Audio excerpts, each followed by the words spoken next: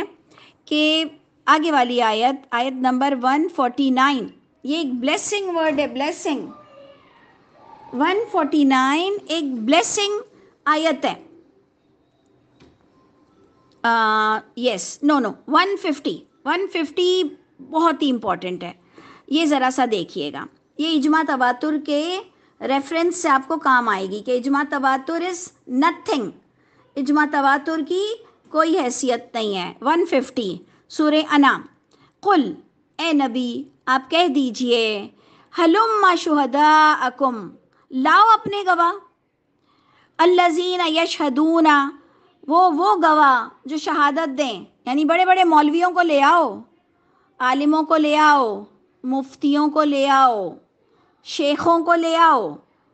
ہلم شہداءکم، لاؤ اپنے گواہوں کو. نبی کہہ رہے ہیں، اور میں نبی کی سنت پر یہ الفاظ کہہ رہی ہوں کہ اللہ نے مجھ میں اتنی طاقت دی ہے کہنے کی، اور ہم سب کے اندر اتنی طاقت رکھی ہے کہ ہم پورے اجماع اور تواتر سے بھیڑ سکتے ہیں. یہ ہمارا انشاءاللہ کچھ نہیں بگاڑ سکتا. یہ رب تعالیٰ نے کہا ہے کہنے کا، اپنے نبی سے بھی کہلوایا اور ہمیں بھی کہہ رہے ہیں کہ تم بھی سن لو کہ لاؤ اپنے گواہوں کو جو گواہی دیں کہ ان اللہ حرم ھذا، کہ یہ فلاں چیزیں اللہ نے حرام کی ہیں. اور ٹاپک کیا ہے کہ اگر تمہارے بڑے بڑے گواہ آ جائیں اور جو قرآن سے ثابت نہ ہو لیکن وہ تمہیں کہیں کہ فلاں چیزیں حرام ہیں، فَإِن شَهِدُوا، اے نبی اگر وہ تمام بڑے بڑے لوگ بھی گواہ کون ہوتے ہیں؟ ریپیوٹڈ لوگ ہوتے ہیں. گواہ کون ہوتے ہیں؟ علماء ہوتے ہیں. گواہ کون ہوتے ہیں؟ پڑھے لکھے ہوتے ہیں. اگر ان کی بھی پڑھے لکھے میں نقص ہے، یہ غلط بول رہے ہیں، زن سے بول رہے ہیں، کیونکہ پچھلی آیت یہی ہے کہ ان تتبعون الا الظن، اگر کوئی بڑا آدمی بھی بغیر دلیل کے زن سے بات کر رہا ہے اور آپ کو فضول ڈرا رہا ہے اپنی آواز سے، اپنے بڑی ٹرمنالوجی سے اگر ڈرا رہا ہے، گواہی لا رہا ہے، اس کتاب میں لکھا ہے، اس امام نے بھی بولا، اس مولوی نے بھی بولا، تو اے نبی اگر یہ لوگ گواہی بھی دے دینا سب مل کر کہ ان اللہ حرم ھذا، کہ فلاں چیزیں واقعی حرام ہیں،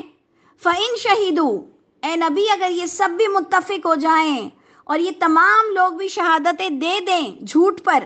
فَلَا تَشْهَدْ، آپ نہیں ڈرنا، آپ مت گواہی دینا، آپ مت گواہی دینا ان کے ساتھ.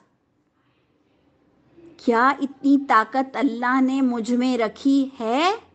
یس الحمدللہ. کیا اتنی طاقت اللہ نے آپ میں رکھی ہے؟ یس الحمدللہ. اللہ نے ہمیں اتنی ہی بات کا پابند بنایا ہے جتنی ریزسٹنس ہے. اب اگر آپ فضول باتیں کریں کہ میں نہیں بول سکتا، میں نہیں کر سکتا، تو پھر ہم عورتیں تو آپ سے بڑھ کر بڑی معصوم بن کر نزاکت پسند بن جائیں گی. تو سب اپنا اپنا معاملہ خود سارٹ آؤٹ کرو. سب کو اللہ کے گھر اللہ سے ملاقات کرنی ہے، اپنے اعمال نامے سے ملاقات کرنی ہے، اور ہم اس حال میں اللہ کے آگے پیش ہوں کہ ہم نے یہ شرکیہ باتوں کو نہیں اپنایا ہے، ہم نے علل اعلان اپنی آواز ریکارڈ کروائی ہے، ہم نے ان تمام باتوں کو لوگوں کو بھی بتایا ہے کہ انوالو مت ہونا. اللہ تعالیٰ نے اپنے نبی سے بھی کہا ہے ڈرنے کی ضرورت نہیں. اگر سب بھی ایک ہو جائیں تو فلا تشہد معہم، تو مت گواہی دینا ان کے ساتھ. اور آگے اور کلیئرٹی آ گئی، محکم آ گئی بات، ولا تتبع اہواء. ہمیشہ ہم نے یہ بات ڈسکس کی کہ اہوا کس کا اپوزٹ ہے؟ حق کا. ولا تتبع اہواء، اے لوگوں مت فالو کرنا مین میڈ کی، اے لوگوں مت فالو کرنا ان اوتھینٹک کی، اے لوگوں بغیر دلیل کی بات کو مت اتباع کرنا. یہ وہ لوگ ہیں کہ کذبوا بآیاتنا، ایکچولی یہ آیت کو جھٹلا رہے ہیں، بغیر دلیل کی باتیں لانا، گویا آیتوں کو جھٹلانا. اور یہ وہ لوگ ہیں لا یؤمنون بالآخرہ، ان کے پاس کلیئر کٹ ایمان بھی نہیں ہے کہ قیامت کے بھی دن کوئی کام نہیں آئے گا، قیامت کے دن بھی کوئی کام نہیں آئے گا. اور یہ وہ لوگ ہیں کہ اپنے رب کے ساتھ کئی دوسرے لوگوں کو برابری کا درجہ دیتے ہیں، کہ ایون ایک تو ہم کہتے ہیں نا بت پرستی یا اللہ کی اولاد، ایک تو یہ انسانوں کی ناراضگی کو بھی اللہ کی ناراضگی کی طرح سمجھتے ہیں، شوہر کی وجہ سے گناہ کرتے ہیں، بیوی کی وجہ سے، بچوں کی وجہ سے، بھائی بہنوں کی وجہ سے، ماں باپ کی وجہ سے، کنبے کی وجہ سے، کلچر کی وجہ سے، سمدھنوں کی وجہ سے۔ ہمارے پاس بہت سارے الہ ہیں، ہمارے پاس بہت سارے الہ ہم نے بنا لیے اپنے، تو یہ کئی لوگوں کو اللہ کے معاملات میں ان سے ڈر جاتے ہیں۔ تو کیا یہ ہمارے لیے آیت نہیں ہوگی کہ وَهُمْ بِرَبِّهِمْ يَعْدِلُونَ، کہ کچھ معاملات میں تم اللہ کے ساتھ دوسروں کو برابری کا حق دے دیتے ہو، اتنا ڈرتے ہو غیر اللہ سے؟ اللہ تعالی ہم سب کے حامی و ناصر ہوں۔ اور یہ بڑی پیاری آیت ہے۔ پتہ ہے آپ کو سب سے بڑی بات کیا ہے اس کے اندر؟ اجماع تواتر کو جو اس نے بالکل روئن کر دیا، اجماع تواتر کی کوئی 0% ویلیو نہیں دکھائی اللہ نے۔ اللہ نے کہا اے نبی سب بھی گواہی دیں، اجماع تواتر کے راگ الاپ کر آپ کو کہیں کہ جی اس بات کو تو متفقن علیہ ہے، اس کو تو کسی نے نہیں جھٹلایا، یہ تو ہمیشہ سے ہے۔ لیکن اے نبی اگر وہ الہامی کتاب کے خلاف جائے گی تو فلا تشہد معہم، فلا تشہد معہم، مت گواہی دینا، گواہ مت بننا ان کے ساتھ۔ اللہ تعالی ہمیں ہمت طاقت دے، اللہ تعالی ہمیں ان کے آگے کمزور ہونے سے بچائے، اللہ تعالی ہمیں بھی جھوٹا نہ کرے، اللہ ہمیں بھی دھوکے باز نہ کرے، اللہ تعالی ہماری کوتاہیوں کو بھی دور کر دیجئے، اللہ تعالی ہم سے ہماری برائیوں کو دور فرما دیجئے، اور اللہ تعالی ڈھیل کے دنوں میں ہمیں سدھرنے والا بنائیے۔ زندگی بھی مومنوں والی ہو، موت بھی مومنوں والی ہو، تو یقیناً مومنوں میں اٹھ سکیں گے انشاءاللہ تعالی۔ سبحان ربک رب العزت عما یصفون وسلام علی المرسلین والحمد للہ رب العالمین۔ آگے کی آیت بہت انٹرسٹنگ ہے کہ اس کے اندر اب ایکشن، ایٹیٹیوڈ آپ کو بتایا جا رہا ہے کہ کھانے کی باتیں پچھلی تھی کہ کھانے میں کیا کیا تم لوگوں نے حرام کیا اور حلال ہے، اور اسی طرح کیریکٹر کے بارے میں آئے گا کہ ایٹیٹیوڈ اور کیریکٹر کتنے حرام حلال ہیں، یہ سن لو۔ تو انشاءاللہ اللہ ہمیں پھر بیٹھنا نصیب فرمائے۔ السلام علیکم ورحمۃ اللہ وبرکاتہ۔